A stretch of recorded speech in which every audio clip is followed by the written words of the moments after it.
Let us discuss today a very important subject, a very easy and interesting subject, and that is the subject of international law. So when we say international law, so there are two words, international and law. International, that is many nations, inter, between, among nations. As there are around 200 nations in the world, or 200 states in the world, because state is more geographical entity, while nation, that is more related to the people. So international, that is not between persons, that is not between individuals, but that is states. State is the unit, nation is the unit. And law, law is the set of regulations, rules, principles which are made by an authority or legislature and which are implemented to regulate behavior of individuals, or in this case states. Why laws are made? That are made for the benefit of society, for the benefit of individuals, and if somebody does not comply with law, so there is punishment, there is sentence, there is penalty.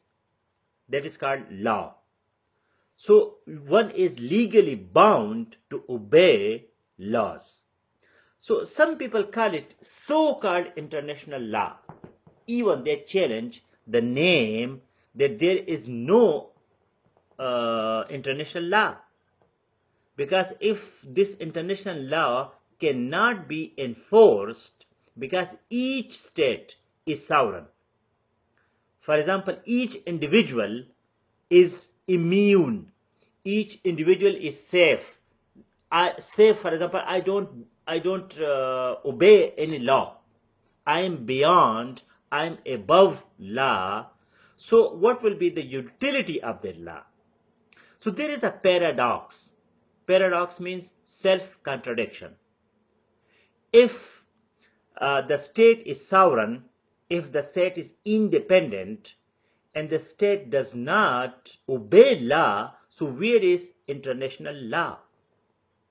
So this is why international law is called soft law. It is not hard law.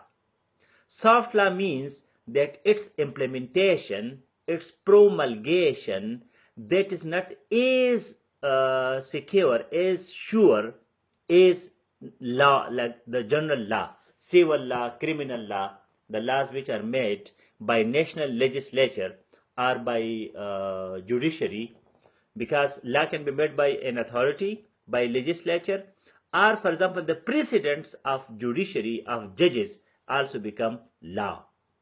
So international law is very interesting, and in today's globalized village, because of globalization, because of internationalization, because of the global impact of internet communication technology, the whole world is becoming closer.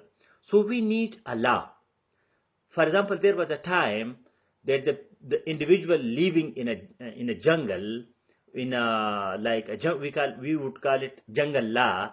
So that individual was not subservient. That individual was not obedient. I don't believe in law. I will not comply. Nobody can enforce law on me. So from the jungle time, the human civilization developed, and then we made laws, and there was a king in authority, and later on legislature, because of democracy, would make laws, and those laws would regulate behavior of the citizens. So people at the beginning, they were resistant to even municipal laws, or they were resistant to criminal laws. Criminology, that is a subject which studies this whole development. So now each state has the same rigid behavior, that why I am sovereign, I am independent. Why another state or another organization will implement, will enforce its laws on me? No, I am immune. My defense is strong. I won't prostrate, I won't comply, I won't obey laws which come from above. For example, at your home, you don't recognize the jurisdiction of another home, another house. Your neighbor can't come and your neighbor can't tell you that you do this thing at your home. Your behavior is not regulated by your neighbor inside your house. So, similarly, one state does not listen to another state. So this is a paradox. This is a self-contradiction. It is not even law because law must be enforced. And if for the enforcement of law, there are enforcement agencies, law enforcement agencies like police, maybe in some cases army, rangers, militias, different kind of constabularies are made to implement, to promulgate, to enforce law. So where is that police which will enforce international law?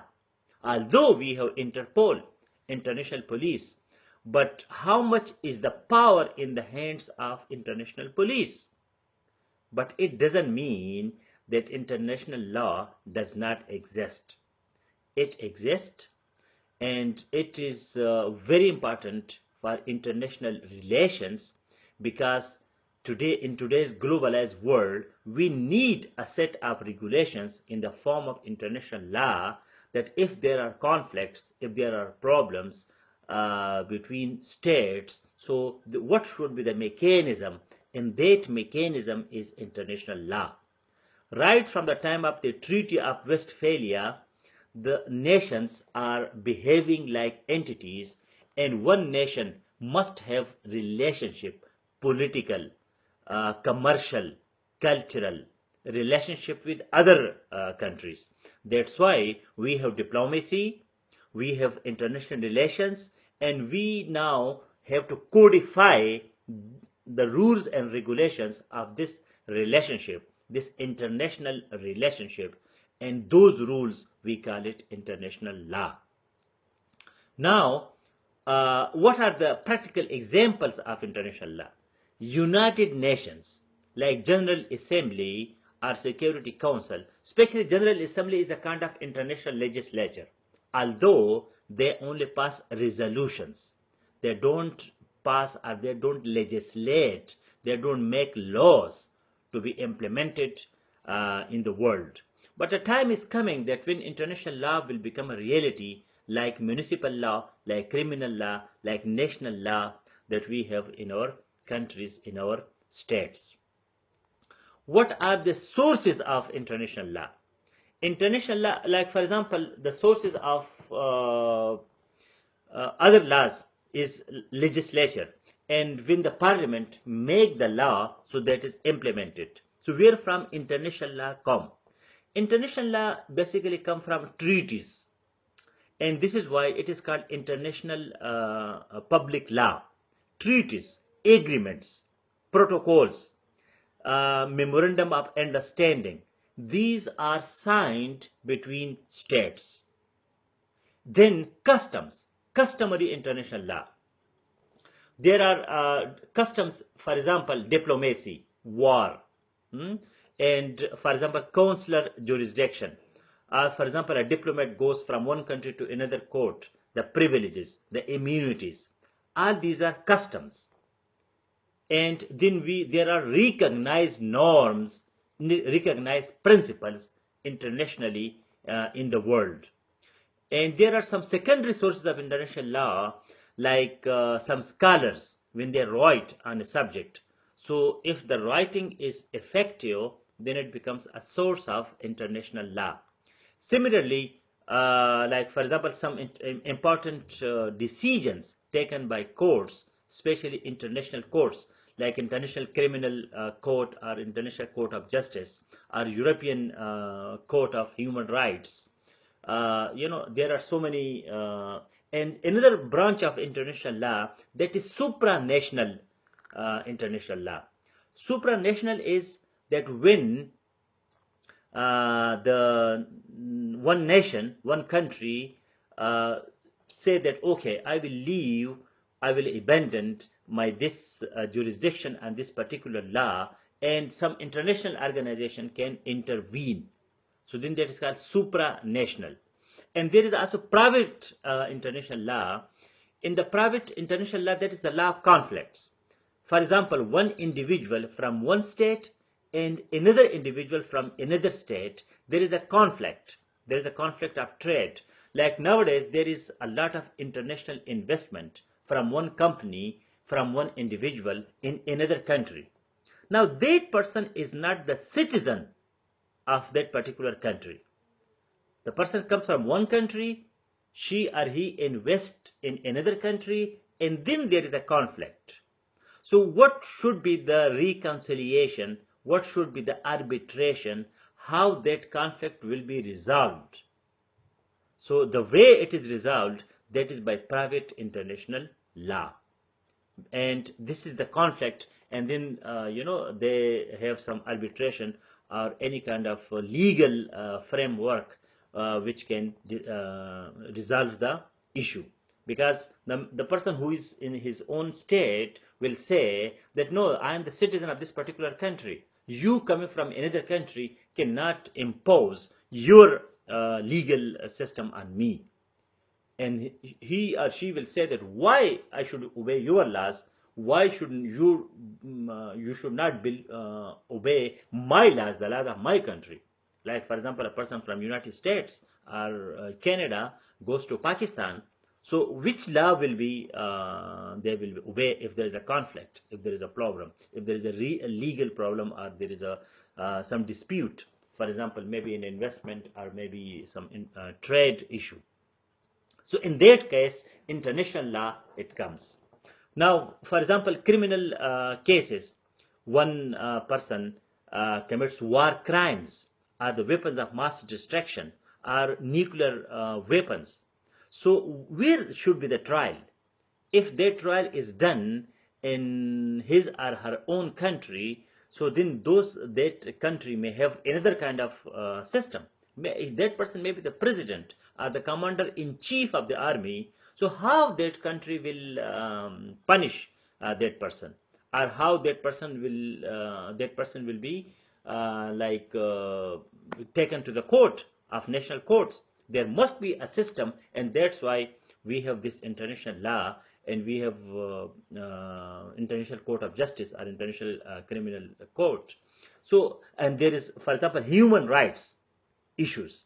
Human rights, for example, one person has problem in his or her own country, so that person can become refugee in another country, or may seek asylum in another country. So all such things we need an international law. Otherwise, there will be vacuum, there will be no way how to resolve such issues. Similarly, for example, humanitarian crisis, there is genocide. One country, the rulers, they are trying to destroy, they try to wipe out, root out a particular community. So what the international community should do at that humanitarian situation? There should be some way to intervene in that situation. So basically, international law is necessary. That is very important. Although so far it has not got the status as the national laws, for example, in a particular state. Because as I earlier said, that each individual has some resistance to the law. So similarly, states are now resisting international law, that our own sovereignty, because one country cannot implement. United States, for example, is more developed, is more advanced, or Canada, they have better standards of human rights, and they want that the other country should also have the same standards. But that country, there may be dictatorship, there may be military government, there may be monarchy, there may be one ruler, that dictator is governing the whole country. So how the democratic values can be implemented in that particular case? Similarly, we have international sea law. That is also very important, because water is something which is fluid. The water goes from one country in the shape of ocean, rivers, sea. So there must be a law that where are the boundaries, which country boundary starts where, because geography, land, that is quite like visible. We can say where is the boundary, where is the frontier, where is the boundary line. But sometimes in the sea we have problems. Similarly, fishing, that one country is doing fishing or exploring natural resources, oil or other. So the water is very fluid. Some person is exploring diamonds in the water, or maybe in other pearls or precious stones. So when that person will go and will touch the jurisdiction of another country, so what will be the situation, and if there is a conflict, so how we can resolve this situation. So for that, then we need international law. So the history of international law is also quite interesting, that how it became an important discipline, because at the beginning there was a lot of resistance to international law, but with the passage of time, now international law is becoming reality. International law is a tool in the hands of idealists, and United Nations itself is, the utopia, the idealist world where human rights, development, and such aspects of life are explored, and these are given practical shape in the states. Sometimes the position of state to international standards, international principles, it becomes a big obstacle. So if international law, international customary law, or treaties or agreements, sometimes they say that treaties are there if it is if it is lost, if it is preserved. If, for example, a state signs an agreement and tomorrow there is a war and everything is fair in love and war, so what will happen to international law? So there must be these customs, these internationally recognized principles must be codified. And international court of law, justice, or international criminal court is some of the examples. Some of their decisions are now becoming like decisions taken by other courts, becoming precedents, and the people quote such decisions even in national courts. For example, some of the decision of international court can be quoted as a precedent. So it gives more respect to international legal system.